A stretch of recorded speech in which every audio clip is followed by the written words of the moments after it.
کیونکہ اگر سب میں ایک ہی طرح کا کمال پیدا ہو جائے تو باقی چیزوں کا کیا ہوگا؟ تو انسان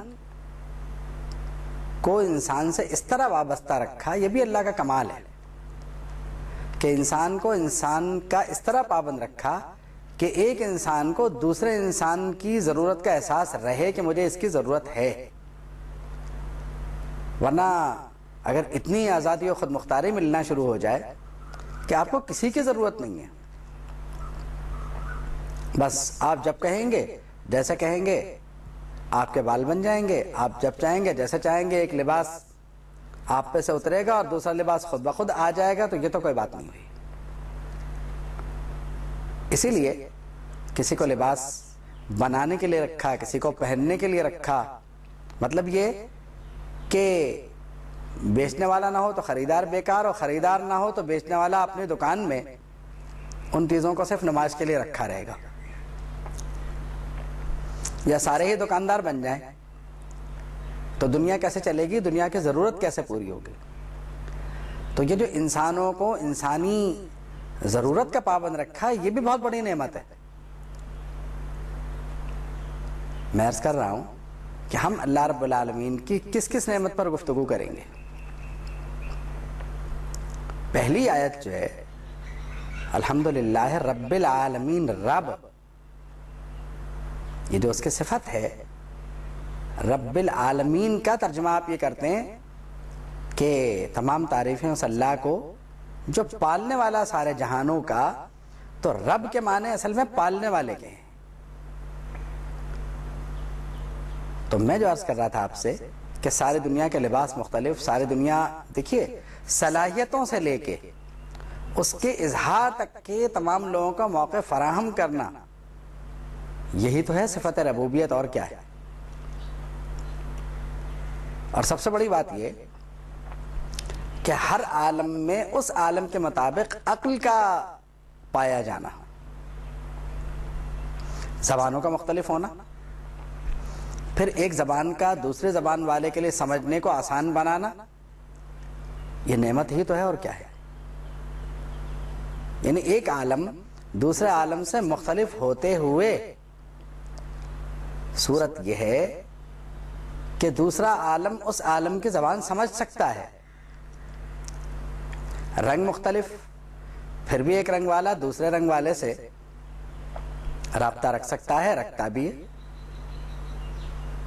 اللہ فرماتا ہے کہ یہ زبانوں کا اور رنگوں کا اختلاف تو دنیا میں ہے. تو بات یہ ہے کہ جو اختلاف اللہ کی طرف سے ہے، جو اختلاف فطرت میں رکھا گیا ہے، فطری اختلاف کو تو آپ دور نہیں کر سکتے.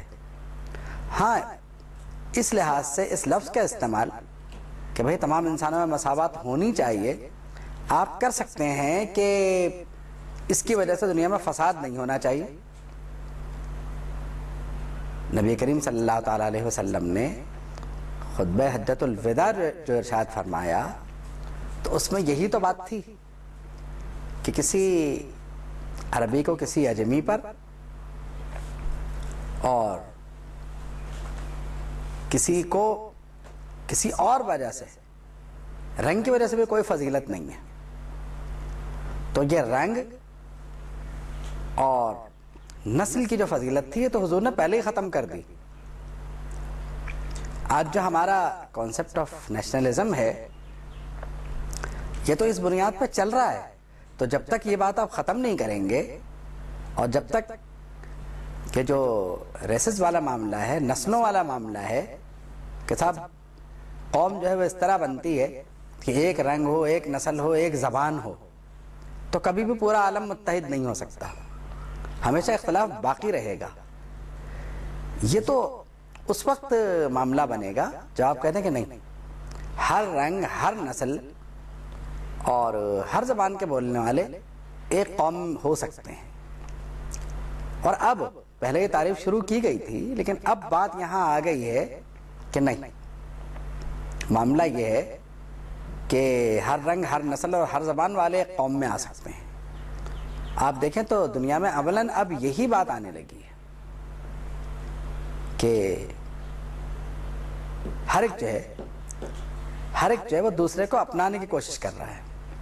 انسان نے اب سمجھ لیا ہے کہ ایک ہوئے بغیر اس کا گزارا نہیں ہے، یعنی وہ فطرت کی طرف، نیچر کی طرف واپس لوٹ رہا ہے.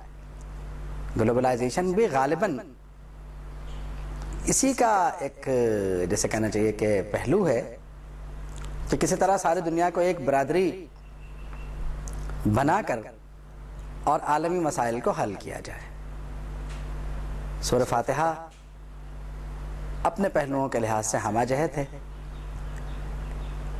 انشاءاللہ بشرط حیات اس پر گفتگو کا مزید سلسلہ بھی جاری رکھا جا سکتا ہے. اللہ رب العالمین ہمیں اور آپ کو سورہ فاتحہ کے آیات پر عمل کی توفیق عطا فرمائے. وآخر دعوانا ان الحمد للہ رب العالمین.